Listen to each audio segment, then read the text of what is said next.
Hello guys, I am back to review Sacrifice 2010. Excuse me. What I'll try and do is that I know most of the people that watch my videos are from the UK like me, and I know that if you haven't seen the stream, then you don't get it until Fridays.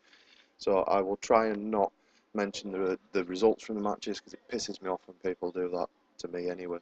So apart from one match, but that's because it's my main talking point. Anyway, so here we go.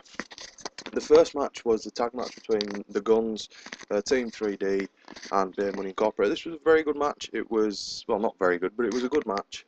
It was entertaining enough. It was slower paced than the match they had on Impact with the 4 teams, but there was enough action in there. Guns again outshine everybody, but you couldn't expect that. The winner of the match is the Guns, and the reason why I'm giving this one out is because it's my point leading on to the next, or to my other point. Now, the Guns won this. And being a Guns fan, I should be happy, but I'm not. If I thought that TNA management saw the Guns as anything other than a team that would make the band look good, then I'd be happy about this. The Guns are a small team; they're lightweight, so the band can look good against these guys. They can throw them about more. If 3D had won this, it'd have been an awful match against the band. Same pretty much with Beer Money, even though Beer Money are awesome, but they're too big for the band to have a decent match with. And that's why I fear for the Guns winning this match. I hope I'm wrong, and I hope I'm proven wrong, and I hope the band are used to help get the Guns over, but I've just got a feeling that the Guns won this more so because it can make the band look better than what they actually are. So moving on, OJ versus John Terry. John Terry probably fucking. Orlando Jordan versus Rob Terry is the next match. To be honest, I can't say much about this because when this match came on, I went and got a cup of coffee and a slice of toast. So, don't give a fuck about that match. Match after that, one of the matches of the night, Kaz versus Doug Williams. Off the bat, what I would say about this is, and it was the same on Impact, but if you're going to run an angle where Kaz is the champion, but Doug Williams doesn't want to give his belt up because Kaz never actually beat him, don't show promo pictures for the match with Kaz with the belt. Hello. It's a bit stupid. It was a very, very good match. There's a lot of technical wrestling in this, which I personally enjoy. The only thing I would say is that because it's slow-paced technical wrestling, you've got to hit a mark where you pick the pace up to keep the interest of the audience. And I think that these guys probably overdid the slow-paced technical wrestling by about 30 seconds to a minute. But, you know, it's just nitpicking. It did pick up after that, and it was very, very good after that. Kaz genuinely kills himself in this match, and it's no joke. I'll go over that. He received a turnbuckle powerbomb from Doug Williams, but he hit the back of his head on the bottom turnbuckle. He landed square on the back of his neck, and it looked nasty. And the camera close up of Kaz's face after that happened, he looked fucked. But you know, credit to Kaz, he got up and finished the match, so he can't be too hurt. But it didn't look good when it happened. It did make me wince. So a match after that was Tara versus Madison Rayne. Anyone with half a brain cell knew we were going to win this match. Even a WWE fan knew we were going to win this match. Sorry, shouldn't have said that. But yeah, so there's no harm. Well, no, I won't say the winner for that. It was a decent match, box standard really. Nothing special, just a standard women's match. Next match was Inc. versus the Band. Worst match of the night by a country mile. To say this was abomination to wrestling would be putting it lightly. To say it was a complete joke would be putting it even more lightly.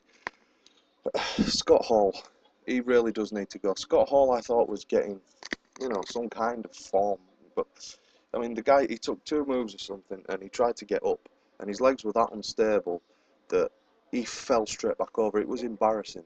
You know, the guy, it was just a complete embarrassment to TNA, to wrestling. He really does need to go. And Jesse Neal, I stand by my statement, that tag team is shit. And they may get over, they may not, I don't care. But Inc. is a stupid name, it's a stupid gimmick, it's a stupid reason to throw 2 people together. Jesse Neal was way too green, way too much of a noob to go in with these two guys who he had to make look good, and he failed miserably. Which, in a degree, is his fault. It's not his fault that Nash and Hall can't go anymore, but, you know, Shannon Moore did a decent job. So the match after that was Wolf and Abyss. Not a bad match. Wolf did get to showcase his wrestling ability in this match. Abyss showcased how much of a mong he's become. Only good thing I liked about this match, number one, The crowd seemed to be solidly behind Desmond Wolfe. Now, I hope TNA management, even though they are idiots at this moment in time, don't see this as a rejection of Abyss. It is not a rejection of Abyss. It is a rejection of Abyss's stupid fucking gimmick and this crap ring storyline. It is a complete rejection of that, not of Abyss. Anybody who's watched TNA for a while who saw Abyss when he was good likes Abyss. He shits all over Kane.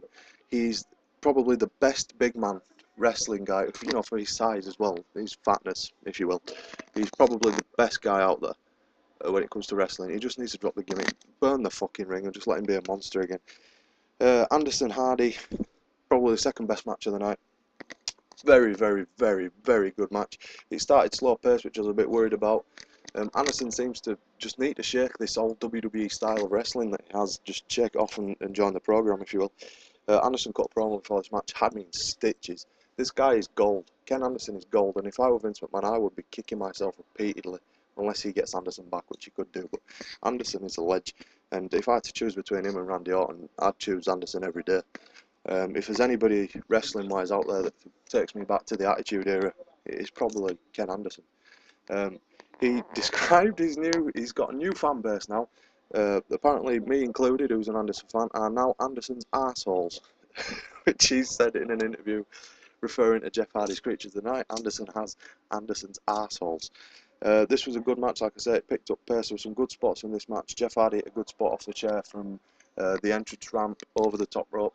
Leg lariat onto Anderson, who was against the top ropes, flipped Anderson over. Yeah, very good match. Next match, Jeff Jarrett versus Sting. He's going to upset a lot of people because of, I won't spoil it for anyone, but for how it happened and how it went down, the only thing I would say, Jeff Jarrett versus Sting, for the two name bases, should probably be something saved for Bound for Glory.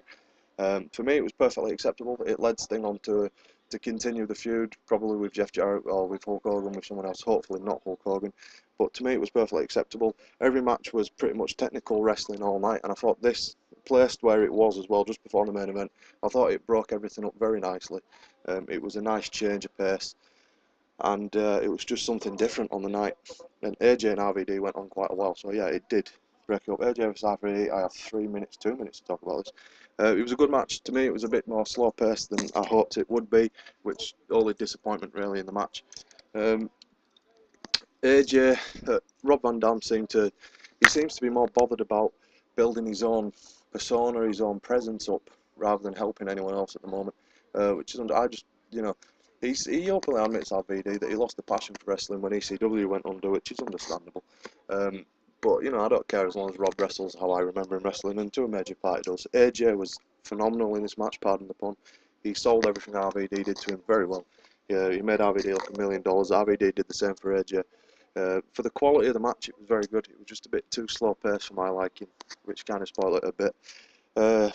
Something that happened that had nothing to do with the match, I can say. Jay Lethal come out and started a fight with Ric Flair. Now, if this had have happened, if you know the Jay Lethal Ric Flair angle with the ring, if that had happened on the Impact of the Tna Sacrifice, this would have made sense, but it didn't. It happened 2 weeks ago, so this makes no sense. Everyone's forgot about Jay Lethal. Everyone's forgot about the ring, and then they bring Jay Lethal out of nowhere to attack Ric Flair. Didn't really make sense. Overall, I have 1 minute left. Overall, Sacrifice was a decent pay-per-view. It wasn't great. It wasn't bad either. It was, you know, it was pretty good. It was acceptable for me. Most of the matches was good.